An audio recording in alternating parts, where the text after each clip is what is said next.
ابھی تو چونکہ ترتیبیں نہیں ہیں، مسجد آباد نہیں ہے، یہاں تو مہینے میں 3 جماعتیں ہماری سروزے کی چلی جاتی ہیں، یہاں پھر 3 مہینے جماعت ہی نہیں جاتی ہے۔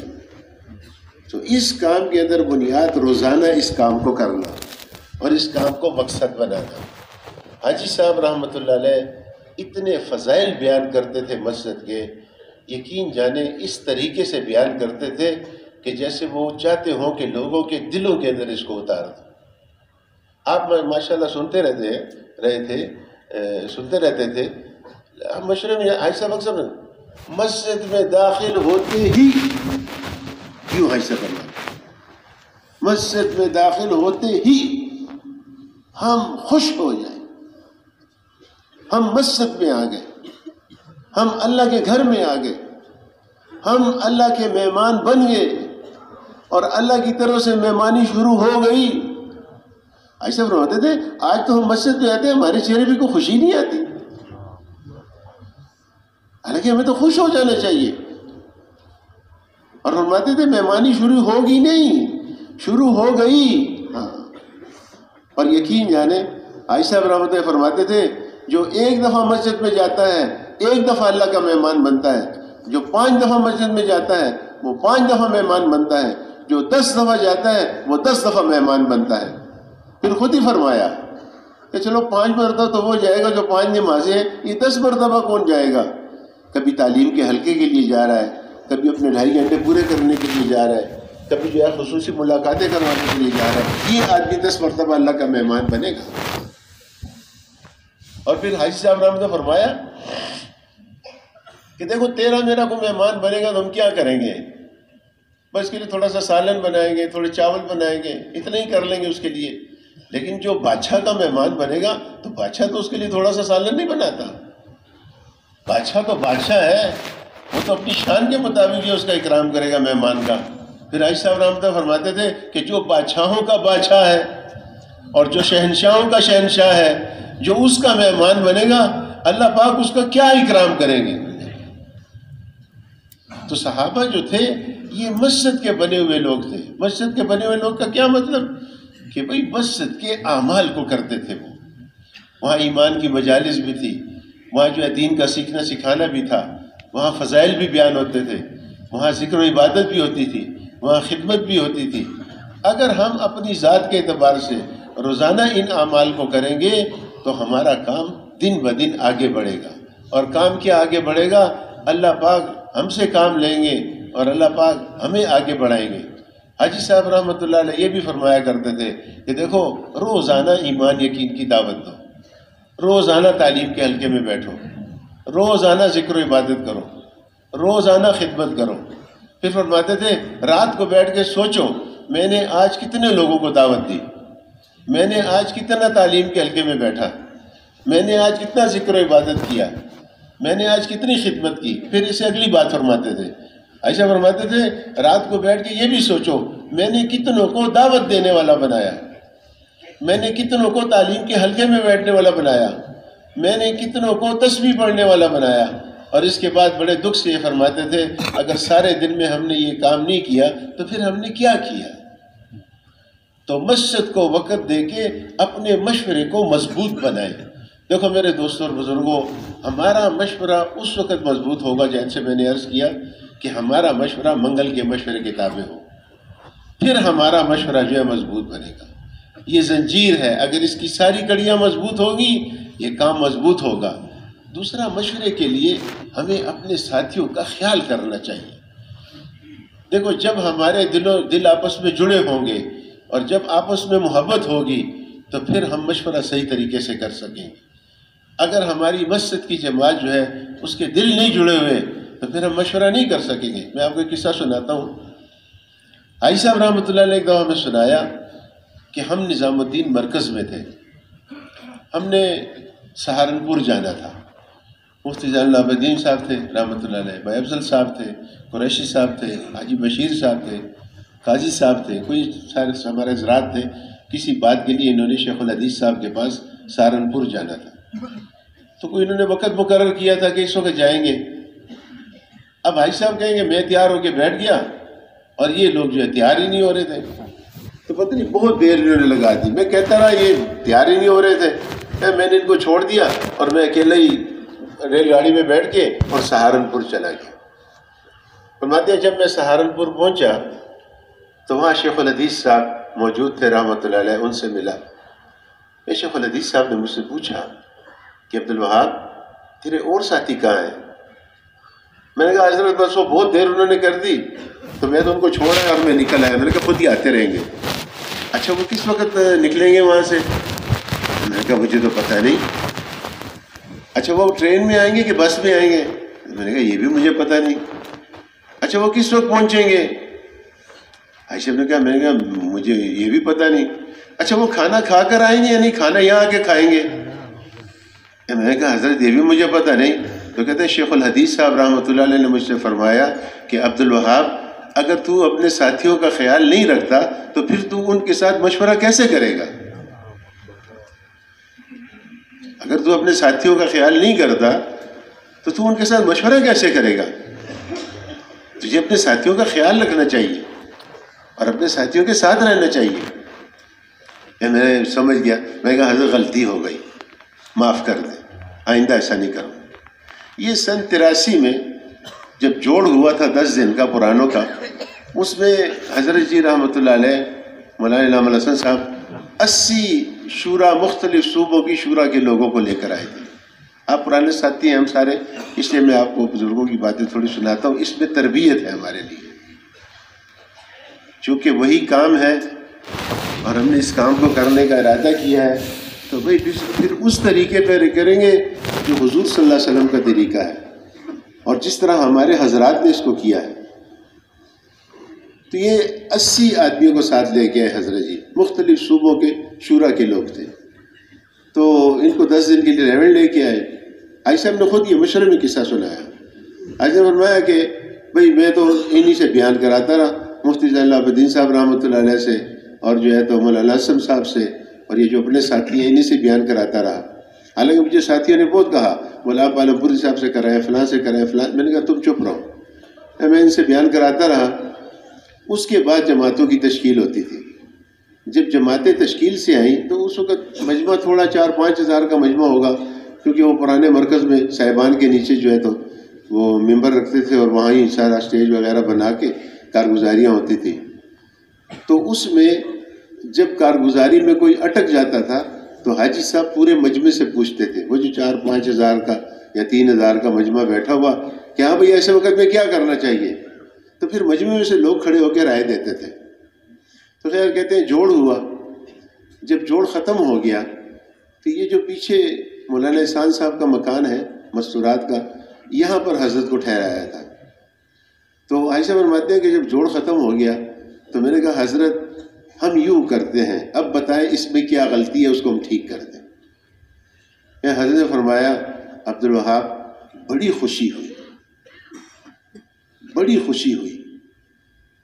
تو اتنا پوچھتا ہے اپنے ساتھیوں سے مشورے میں, اتنا بڑا مجمع اور اتنے مجمع سے پوچھتا ہے. پھر حاجی صاحب رحمۃ اللہ فرمایا اگر تم مشورے میں اپنے ہر ساتھی سے نہیں پوچھو گے تو یہ ہر ساتھی تمہاری فکر کا نہیں بنے گا. ہمارا مشورہ تو اول تو ہے ہی تقسیم کام. مشورہ تو یہ ہے کہ بھئی ہم کہیں بھئی سال کی جماعت کیسے تیار ہوگی, 7 مہینے کی کیسے ہوگی, اندرون ملک سال کی ہوگی. مشورہ تو یہ ہے, سوچو اس کو, اس کے لیے تشکیلیں ہوں, اس کے لیے محنت ہو. بھئی تعلیم تم کرا لو اور گشت کے آداب تم بیان کر دو, بیٹھ کر بات, یہ تو تقسیم کام ہے, یہ تو مشورہ نہیں ہے. مشورہ تو یہ ہے کہ بھئی اللہ کا دین کیسے دنیا میں پھیلے, اس کے لیے تشکیلیں ہوں. دیکھا بھئی ہر ساتھی سے پوچھو. تو اتنے بڑے مجمع سے پوچھتا ہے. عبدالوہاب بڑی خوشی ہوئی تیرا یہ جوڑ دیکھ کر. اتنا پوچھنا تو ہم نے کہیں بھی نہیں دیکھا, اور اتنا پوچھنا تو ہم بھی نہیں کرتے. اور تو عبدالوہاب ہمارے یہاں بھی آ کر ایسا اس کو شروع کر. میں نے کہا حاجی صاحب عبدالوہاب کوئی ریونڈ کا نام نہیں ہے, تو محنت کرتے کرتے اللہ پاک نے یہاں تک پہنچا دیا. کہ حضرت بہت خوشی سے چہرہ چمک رہا حضرت کا. اور حضرت نے فرمایا عبدالوہاب ہم تیرے پاس 10 دن اور بھی رہیں گے. آئے تو تھے ہم 10 دن کے لیے, لیکن ہم 10 دن اور بھی رہیں گے. پھر حضرت 10 دن اور بھی رکے. کہ جب حضرت جانے لگے تو گاڑی میں بیٹھے, میں باہر نکلا تو سب سے مصافحہ کیا، پھر بھی حضرت بڑے خوش. کہا عبدالوہاب بڑی خوشی ہوئی تیرا یہ جوڑ دیکھ کر قرآنوں کا. ایسا فرماتے ہیں میں اندر آ گیا، کمرے میں آیا تو دیکھا فضائل اعمال پڑھی تھی. میں فضائل اعمال لے کے اس کو پڑھنے لگا تو ایک لڑکا آیا، مجھے کہا حضرت تجھے بلا رہے ہیں. میں باہر بھاگا. اب حضرت گاڑی میں، گاڑی بالکل جانے والی، حضرت رکوا دی. حضرت کہا عبدالوہاب ایک دفعہ پھر تجھ سے ملنے یار. بڑی خوشی ہوئی ہمیں. پھر پوچھا کہ تیرے ہاتھ میں کیا ہے؟ میں نے کہا حضرت فضائل اعمال ہے، یہ تو ہمیں ہدیہ کر دے. میں حضرت بالکل آپ کو ہدیہ لے لیں. اس سے ہمیں خوشی ہوئی کہ تو اتنا پوچھتا ہے ساتھیوں سے. تو میرے دوستوں اور بزرگوں، یہ مشورہ جو ہے یہ بہت بنیادی عمل ہے، اس کو مضبوط بنانا پڑے گا. ہر ساتھی سے پوچھنا پڑے گا. ہمارے تو یہاں مجھے اچھی طرح یاد ہے جب کوئی بات طے کرتے تھے، باتیں تو یہاں بہت ہوتی تھی، لیکن جب بات طے کرتے تھے، جب شمس الحق صاحب اکیلے ہوتے تھے رحمۃ اللہ، وہ کہتے بھائی صبر کرو، احمد گل اور شاہد سے پوچھ لو پھر طے کریں گے. اگر احمد گل صاحب اکیلے ہوتے تھے رحمۃ اللہ علیہ، وہ کہتے بھائی صبر کرو بھائی، شاہد اور شمس الحق سے پوچھ لو. باتیں ہیں تو ہم نے کر لی، ہم طے نہیں کریں گے، ذرا وہ آ جائے ان سے پوچھ. ہمارے شاہد سے بھی ماشاء اللہ ایسے ہی ہے، بھائی صبر کرو، مشورہ کر لو، ساتھیوں سے پوچھ لو. یہ نہیں کہ بھئی اپنے ہی طور پہ. دوسرا میرے دوستوں اور بزرگوں، مساجد میں ایسا بھی ہوتا ہے کہ ایک امیر صاحب ہے، ٹھیک ہے وہ امیر ہے، ذمہ دار ہے مسجد کا، لیکن اس کو ذرا دیکھنا چاہیے بھئی میرے ساتھ مجھ سے زیادہ قربانی والے لوگ جو مجھ سے پہلے لگے ہوئے تبلیغ میں وہ بھی موجود ہیں. ان کی رعایت ذمہ دار کو ضرور کرنی چاہیے. وہ عمر میں بڑے ہیں، وہ تبلیغ میں بڑے ہیں، ان کی سمجھ زیادہ ہے. ان کو چھوڑ کر امیر صاحب بس ایسی جو ہے نا لگے ہوں کہ وہ نہیں آتے ہیں، وہ موجود نہیں ہیں اور طے کرنے. آئی صاحب نے سنایا رحمۃ اللہ علیہ نے، آئی صاحب نے فرمایا ایک دفعہ ہمارا مشورہ تھا تو شیخ الحدیث صاحب نے بھی آنا تھا، مولانا ذکر رحمۃ اللہ علیہ نے.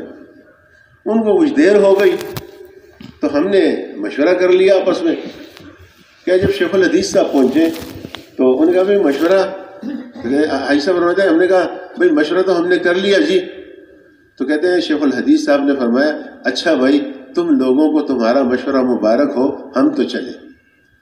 پھر ہمیں احساس ہوا کہ ہم سے تو غلطی ہو گئی. شیخ الحدیث صاحب کی ایک حیثیت تھی، بڑے تھے سب کے. کہ پھر ہم نے معافی مانگی، ہم نے کہا حضرت ہم سے غلطی ہو گئی، آئندہ ایسا نہیں کریں گے.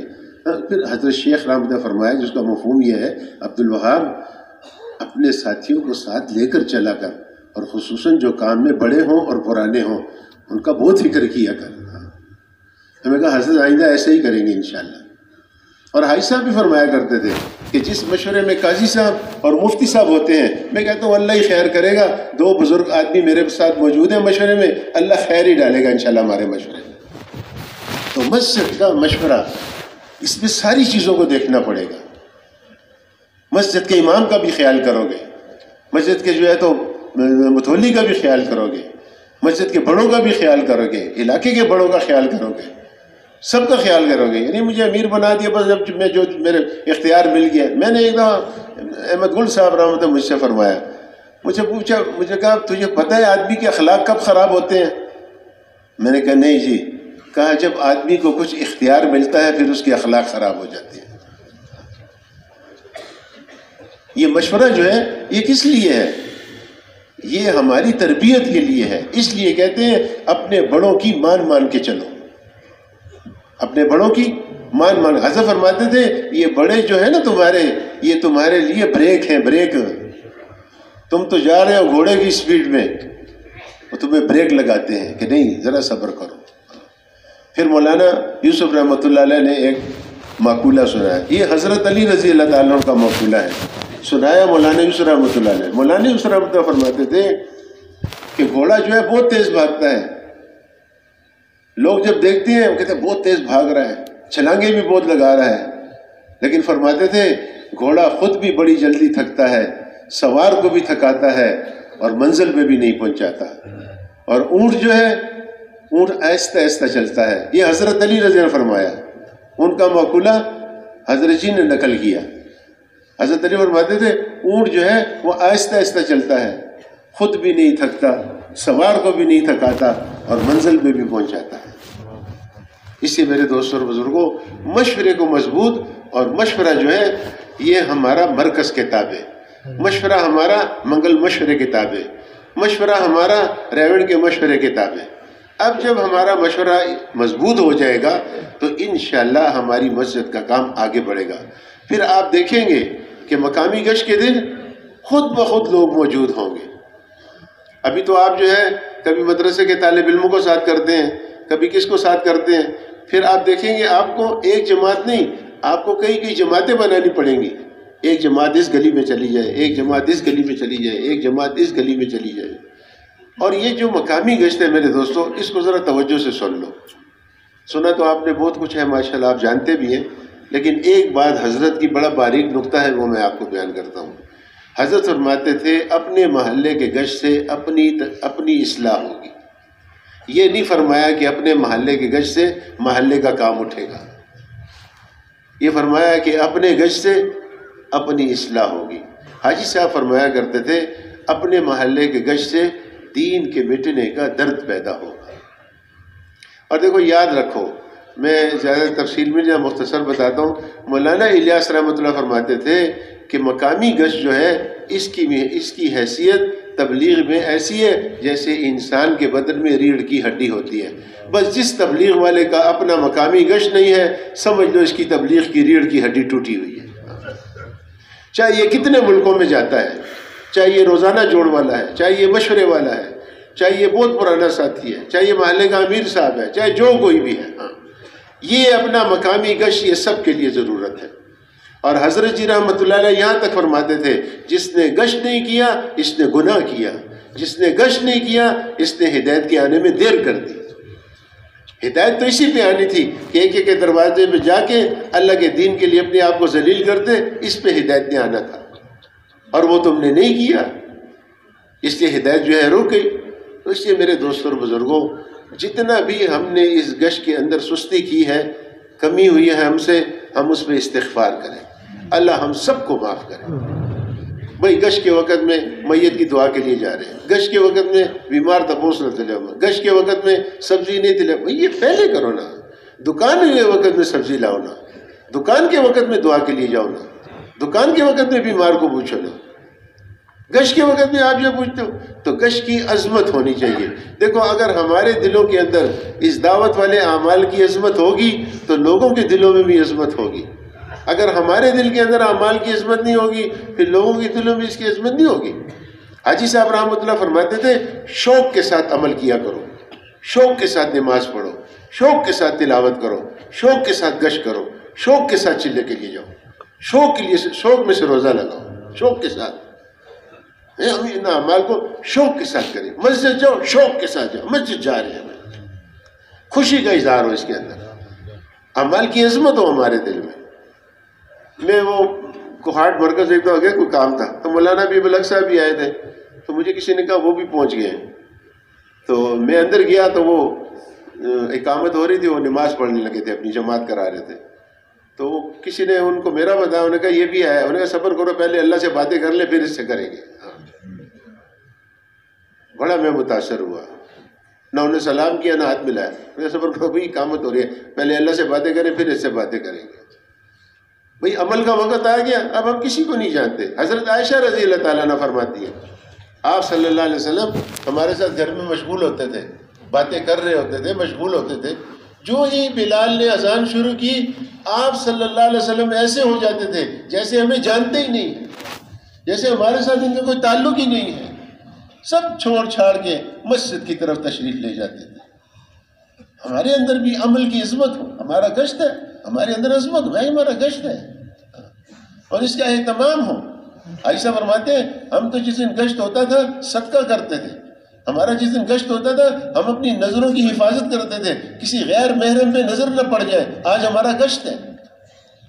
اور کہتے ہیں مولانا الیاس رحمۃ اللہ علیہ تو رات ہی سے سجدے میں پڑھ کے یا حی یا قیوم برحمتک استغیث، یا حی یا قیوم برحمتک استغیث، یا اللہ کل ہمارا گشت ہے تو ہماری مدد کر۔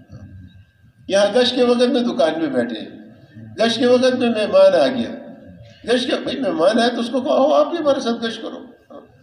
ہمارے کراچی کے ایک ساتھی تھے نور محمد صاحب وفات پا گئے، ایک دفعہ مجھے فرمایا ہمارے گھر ہمارا کوئی رشتہ دار رات نہیں رہتا. میں نے کہا بھائی نور محمد وہ کیوں؟ میں نے کہا جو رہے گا اس کو تہجد پڑھنی پڑے گی، اس لیے رات کوئی رہتا ہی نہیں ہے. ان کو پتہ ہے ہمیں بھی پھر تہجد پڑھنی ہے. ایک آدمی کو پتہ ہو کہ ہم جائیں گے ہمیں بھی گشت کرنا پڑے گا، ہم جائیں گے ہمیں اس کے ساتھ ہمیں بھی جو ہے شب جمعہ جانا پڑے گا، کیونکہ ہمیں چھوڑ دے گا شب جمعہ نہیں چھوڑے گا، گشت نہیں چھوڑے گا. اس لیے میرے دوستوں اور بزرگوں یہ سارے جتنے اعمال ہیں، حاجی صاحب رحمۃ اللہ فرماتے تھے تبلیغ کے اندر جتنے بھی اعمال ہیں سب میں نور ہے، لیکن جو نور اپنے محلے کے گشت میں ہے یہ نور کسی عمل میں بھی نہیں ہے، یہ اتنا نورانی عمل ہے. اور فرماتے تھے یہ سارے انبیاء علیہ السلام کی سنت ہے، اور دین جو زندہ ہوا ہے ہمیشہ وہ گشت ہی سے زندہ ہوا ہے. ایک دفعہ مشورے میں کسی نے کہا کہ جی لوگ نہیں آتے. مولانا محمد احمد صاحب رحمۃ اللہ غصے ہو گئے، فرمایا یہ لوگوں کے آنے کا کام نہیں ہے، یہ لوگوں کے پیچھے جانے کا کام ہے. انبیاء علیہ السلام تو بے طلب لوگوں کے اندر جاتے تھے، اور ہم یہ جانا اپنی شان کے خلاف سمجھتے ہیں. جب سردار الانبیاء صلی اللہ علیہ وسلم ان بت پرستوں کے پاس بار بار جا رہے ہیں اور ان کو دعوت دے رہے ہیں تو ہم اپنے مسلمان بھائیوں کے پاس نہیں جا سکتے. یہ سارے بہانے گشتی کے دن جمع ہو گئے. اس سے میرے دوستوں اور بزرگوں آئندہ کے لیے سب عزم کریں کہ بھئی جتنا بھی ضروری کام ہو، جتنا بڑا بھی دنیا کا فائدہ ہو، انشاءاللہ اپنے محلے کا گشت نہیں چھوڑیں گے. میں بھی ارادہ کرتا ہوں، آپ بھی ارادہ کریں انشاءاللہ. اور بھئی یہ جو دوسرا گشت ہے، دوسرے گشت سے دوسرے محلے کا کام اٹھے گا. بزرگ فرماتے ہیں کہ بھئی ایسی مسجد میں گشت کرو، دوسرا گشت جہاں جماعت نہ بنی ہوئی ہو، جہاں اعمال نہ ہوتے ہوں. ایسی مساجد میں بھی آپ اپنا دوسرا گشت رکھ سکتے ہیں جہاں کچھ اعمال ہیں اور کچھ اعمال نہیں ہیں. مجھے میری مسجد والوں نے ایک دن کہا، انہوں نے کہا جی ہمیں دوسرے گشت کے لیے مسجد ہی نہیں ملتی، جس مسجد میں جاتے ہیں گشت ہو رہا ہے، جس مسجد میں جاتے ہیں گشت ہو رہا ہے. پھر میں نے ریونڈ والوں سے پوچھا، انہوں نے کہا بھئی دوسرے گشت کا مقصد یہ ہے کہ دوسرے گشت کے ذریعے اس مسجد میں ایسی محنت کرنا کہ وہ مسجد 5 اعمال پہ آباد ہو جائے. اگر ان کا ایک گشت ہے دوسرا نہیں ہے، بھئی آپ دوسرے گشت کے ذریعے ان کو دوسرے گشت میں لا سکتے ہیں. اگر ان کے 2 گشت ہے مشورہ نہیں ہے، آپ دوسرا گشت رکھ کے ان کا مشورہ شروع کرا سکتے ہیں. اگر ان کی مسجد کی آبادی نہیں ہے، آپ دوسرے گشت کے ذریعے مسجد کی آبادی ان کی زندہ کر سکتے ہو. اگر ان کے 4 اعمال ہیں، ان کا جو ہے روزہ نہیں نکلتا مہینے کا، بھئی آپ دوسرا گشت رکھ. لیکن اس کی ایک ترتیب ہے. اس کی ترتیب یہ ہے کہ جب یہاں بزرگوں نے کہا کہ بھئی ہر آدمی دوسرا گشت کرے گا، شورا والے بھی کریں گے، روزانہ جوڑ والے بھی کریں گے، تو پھر ہم نے بھی دوسرا گشت شروع کر دیا. تو ہمارے قریب ایک مسجد ہے، محلے والوں نے کہا جی ہم تو وہاں کرتے ہیں گشت، خیر ہم وہاں چلے گئے. ان کا جو ہے تو اپنا مقامی گشت تھا. اب 5 منٹ نماز میں رہتے ہیں اور ہم پہنچ گئے. تو انہوں نے کہا آپ لوگ کیوں آئے ہو؟ ہم نے کہا جی ہم تو آئے ہیں دوسرا گشت ہے ہمارا. تو ہم نے کہا دوسرا گشت کریں. انہوں نے کہا بھئی یہاں تو گشت ہوتا ہے، آپ ایسے ہی آ گئے. خیر میں سمجھ گیا. میں نے کہا یار ہم سے غلطی ہو گئی، تو آج خیر ہے ابھی تو 5 منٹ ہے نماز میں، آج ہم گشت آپ کے ساتھ کر لیتے ہیں، آئندہ پھر کسی اور مسجد میں رکھ لیں گے. خیر اس پہ وہ خاموش ہو گئے. 2-3 آدمی تھے، مشورہ انہوں نے کیا. گشت کے آداب جب بیان ہوئے، 1-2 آدمی بیٹھے اور کوئی بھی نہیں بیٹھا. خیر بیٹھ کی بات بھی اسی طرح. بیان میں تو 5-7 آدمی بیٹھے. جب بیان ختم ہو گیا تو میں نے ان کے امیر سے کہا، میں نے کہا امیر صاحب اگر آپ ناراض نہ ہوں تو ہم 2-4 گشت آپ کے ساتھ کر لیں، آپ کا کام ذرا کمزور ہے.